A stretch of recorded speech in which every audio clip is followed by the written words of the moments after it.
औज़ुबिल्लाहि मिनश्शैतानिर्रजीम बिस्मिल्लाहिर्रहमानिर्रहीम अस्सलामु अलैकुम वरहमतुल्लाहि वबरकातुहू।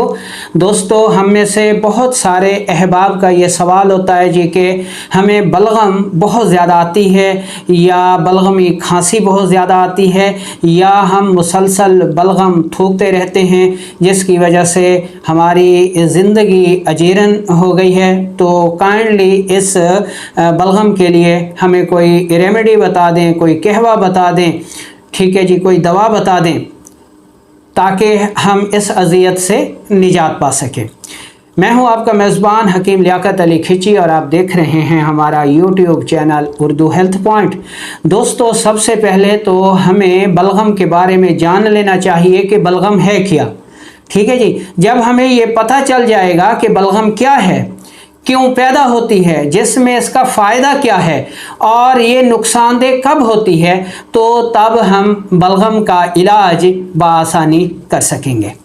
दोस्तों, बलगम हमारे जिस्म और हमारे खून का बेहद अहम हिस्सा है।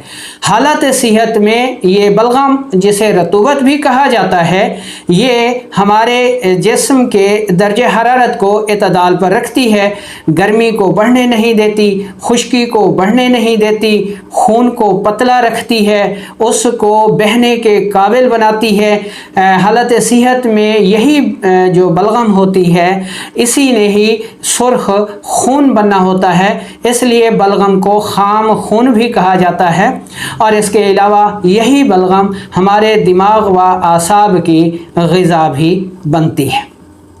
तो ये बलगम की तारीफ़ हो गई और ये इसके फ़वाइद हो गए। अच्छा, ये जो बलगम है जिसको हमने रतूबत कहा, ये हमारी बलगमी ग़िज़ाओं से पैदा होती है, कार्बोहाइड्रेट से पैदा होती है। मसलन दूध हो गया, मक्खन हो गया, गाजर हो गई, मूली हो गई, चावल हो गए। तो ये चीज़ें जो हैं, इनसे ये खिलते बलगम जिसको हमने रतूबत कहा, पैदा होती है।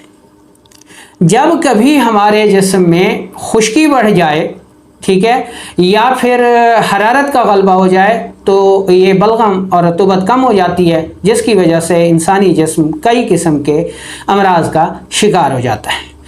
जिस्म में कहीं भी, किसी भी उज़्व में, किसी भी सेल में, किसी भी खुलिये में, किसी भी किस्से में जब वरम हो जाती है, सोजिश हो जाती है, जलन हो जाती है, तो ऐसी सूरत में हमारी जो तबीयत मुदब्बर बदन है, ये खून से इन रतूबात को गिराती है ताकि उन आज़ा, उन खुलियात की खुश्की को दूर कर सके, उन की वरम को दूर कर सके, सोजिश को दूर कर सके, जलन को दूर कर सके।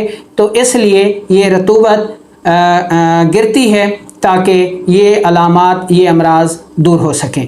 अच्छा, खांसी के ज़रिए जो हमारी बलगम आती है, तो हमारे जो फेफड़े हैं, ठीक है, लंग्स हैं, ये जब वरमनाक हो जाते हैं, इनमें सोजिश हो जाती है, तो तब तबीयत मुदब्बर बदन इनकी सोजिश को दूर करने के लिए रतूबात यानी बलगम को पैदा करती है। अगर तो ये वरम और सोजिश दूर हो जाए तो ये जो बलगम का इजाफी तरशी होता है, ये भी रुक जाता है। लेकिन अगर वरम और सोजिश दूर ना हो सके तो फिर ये रतूबत भी बढ़ती रहती है, जो कि फिर मुतफ़न हो जाती है, और मुतफ़न होकर ये जिस्म में कोई अमराज ना पैदा कर दे ख़तरनाक, तबीयत मुदब्बर बदन इसको खारिज करती रहती है और ये बलगम की सूरत में हमारे जिस्म से अखराज पाती रहती है। अब अगर हम वरम और सोजिश और जलन को दूर किए बगैर बिना सोचे समझे इस बलगम को रोक देंगे, ठीक है, तो ये बाहर खराज नहीं पाएगी, और जब ये बाहर खारिज नहीं होगी तो फिर ये जिस्म में रुककर खौफनाक अमराज का सबब बनेगी, जिनमें रहम में रसोलियाँ हो सकती हैं, जिस्म में गिल्टियाँ बन सकती हैं, ठीक है जी, जिस्म मोटापे का शिकार हो सकता है, लकवा हो सकता है, फालिज हो सकता है। तो इसलिए इस बलगम को रोकने की बजाय वरम और सोजिश का इलाज किया जाए। ठीक है जी, तो इस नुस्खे में हम जो अगला हिस्सा है हमारा, इसमें हम आपको घरेलू सतह पर एक ऐसा नुस्खा बता रहे हैं जिसको बनाकर आप इस्तेमाल करेंगे। ये नुस्खा जो है बुनियादी तौर पर तो जिस्म में वरम और सोजिश को दूर कर देता है, जिसकी वजह से बलगम जो बन रही होती है, ख़राब होकर निकल रही होती है, वो ठीक हो जाती है। تو ایسی صورت میں ہمیں کیا کرنا چاہیے؟ سب سے پہلے تو آپ نے کیا کرنا ہے جی، بھاپ لینی ہے سادہ پانی کی، تاکہ وہ جو بلغم گاڑھی ہو کے آہستہ سے نکل رہی ہے وہ جلدی سے اخراج پا جائے۔ اچھا، کھانے کے لیے آپ نے یہ نسخہ استعمال کرنا ہے۔ اس میں پہلے نمبر پر آپ نے لینی ہے دار چینی، دوسرے نمبر پر آپ نے لینی ہے فلفل دراز، اور تیسرے نمبر پر آپ نے لینی ہے کاکڑا سنگی۔ یہ تینوں چیزیں آپ کو پنساری سے مل جائیں گی۔ تینوں چیزیں برابر وزن لے کر انتہائی باریک پاؤڈر بنا لیں، اور 1 گرام پانی کے ساتھ صبح دوپہر شام استعمال کریں۔ تو یہ نسخہ بنیادی طور پر ورم اور سوزش کو دور کر کے جو بلغم مسلسل خارج ہو رہی ہوتی ہے اور جسم کو نقصان دے رہی ہوتی ہے وہ ٹھیک ہو جاتی ہے۔ چھوٹے بچوں کو 1 سے 2 رتی تک شہد میں ملا کر آپ دے سکتے ہیں، ان کی کھانسی، گلے کی خراش ان کے لیے ٹھیک ہو جاتی ہے۔ اچھا، جب یہ بلغم بگڑ جاتی ہے، زیادہ ہو جاتی ہے، تو اس سے نقصانات کیا ہوتے ہیں؟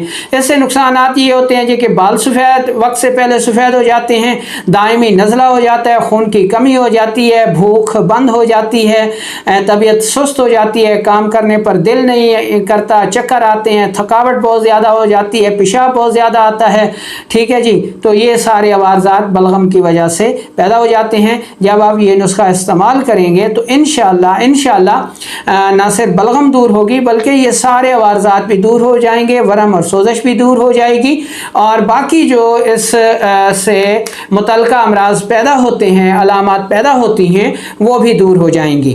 بنائیں، استعمال کریں اور دعاؤں میں یاد رکھیں۔